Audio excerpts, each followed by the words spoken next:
കൃപയും ശക്തിയും നിറഞ്ഞവനായി നീ ജനത്തിൽ അറിയപ്പെടുവാൻ പോകുന്നു.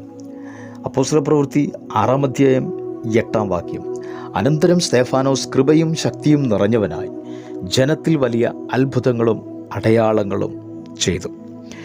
സ്തെഫാനോസ് മേശമേൽ ശുശ്രൂഷിക്കുവാൻ തിരഞ്ഞെടുക്കപ്പെട്ട 7 പേരിൽ ഒരുവനാണ് സ്തെഫാനോസ്. ആത്മാവും ജ്ഞാനവും നല്ല സാക്ഷ്യവും ലഭിച്ചവനായ സ്തെഫാനോസ് മേശമേലുള്ള ശുശ്രൂഷയും ചെറുതായി കണ്ടില്ല. അതും വിശ്വസ്തയോടെ ചെയ്യുവാൻ നല്ല സാക്ഷ്യവും ആത്മാവും ജ്ഞാനമുള്ളവൻ്റെ ശുശ്രൂഷ എപ്പോഴും വിശ്വസ്തയോടുകൂടെ ആയിരിക്കും. ചെറിയ ശുശ്രൂഷകൾ പോലും അത് വലിയ ശുശ്രൂഷയായിട്ടാണ് സ്തെഫാനോസ് കാണുവാൻ ഇടയായിത്തീർന്നത്.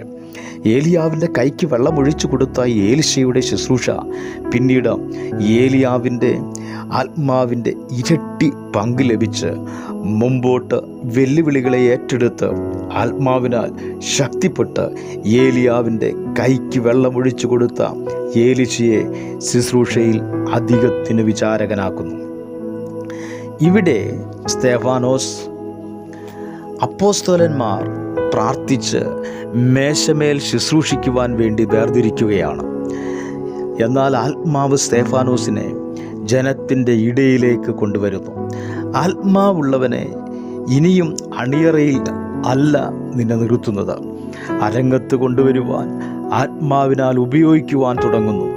ആത്മാവുള്ള യോസേപ്പിനെ കാരാഗൃഹത്തിൽ നിന്ന് ഫറവോൻ്റെ മുമ്പിൽ നിൽക്കുവാൻ ആത്മാവ് നിയോഗിച്ചെങ്കിൽ കാരാഗൃഹത്തിൽ കിടന്ന് സ്വപ്നം വ്യാഖ്യാനിച്ചു കൊടുക്കുന്നവനെ ഫറവോൻ്റെ സ്വപ്ന വ്യാഖ്യാനത്തിനായി പുറത്തു കൊണ്ടുവരുന്നതാണ്. ദൈവത്തിൻ്റെ ആത്മാവ് പിന്നീട് ജനത്തിൻ്റെ ഇടയിൽ യോസേപ്പ് ശുശ്രൂഷ ആരംഭിക്കുന്നു. എന്നും കാരാഗൃഹത്തിലല്ല, എന്നും മേശമേലല്ല, നീ ജനത്തിൻ്റെ ഇടയിൽ അറിയപ്പെടും. മിസ്രൈമിൽ നീ അറിയപ്പെടും, യെരുശലേമിൽ നീ അറിയപ്പെടും, പുരോഹിതന്മാർ നിന്നെ അറിയപ്പെടും, ഉന്നത അധികാരികളും നിന്നെ അറിയപ്പെടും.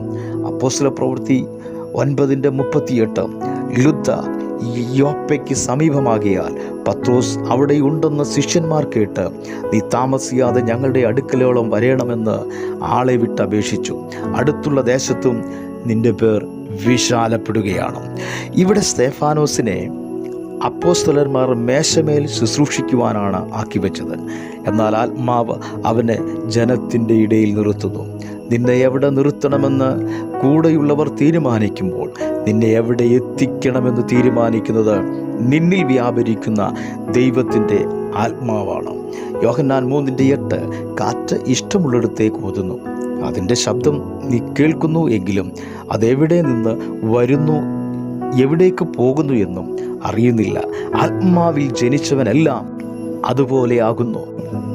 ഫിലിപ്പോസ് ഷണ്ണനെ സ്നാനപ്പെടുത്തിയതിന് ശേഷമായി ആത്മാവ് അവനെ എടുത്തുകൊണ്ടു എന്ന് നമുക്ക് തിരുവചനത്തിൽ വായിക്കാൻ കഴിയുന്നുണ്ട്.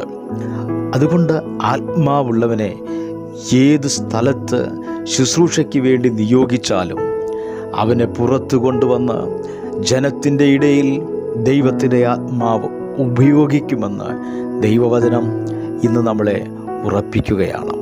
ആത്മാവിനാൽ നിയോഗിക്കപ്പെട്ടവനെ നിന്നെ എവിടെയെല്ലാം മനുഷ്യർ ഒതുക്കുവാൻ ആഗ്രഹിച്ചാലും ഒതുക്കുവാൻ വേണ്ടി നിർത്തിയാലും നീ അവിടെ ഒതുങ്ങുന്നവനല്ല. നിന്നെ ആത്മാവ് ഒരു ദിവസം പുറത്തു കൊണ്ടുവന്ന് നിന്നിലുള്ള ശുശ്രൂഷ ജനത്തിന് പ്രയോജനപ്പെടുവാൻ കാരണമായി തീരും. അതുകൊണ്ട് ആത്മാവും നല്ല സാക്ഷ്യവും ജ്ഞാനവുമുള്ള നിന്നെ ഒരിടത്തും ഒതുക്കുവാൻ ആർക്കും കഴിയുകയില്ല. ദൈവം വിശ്വസ്തൻ നമ്മളെ നടത്തുവാൻ.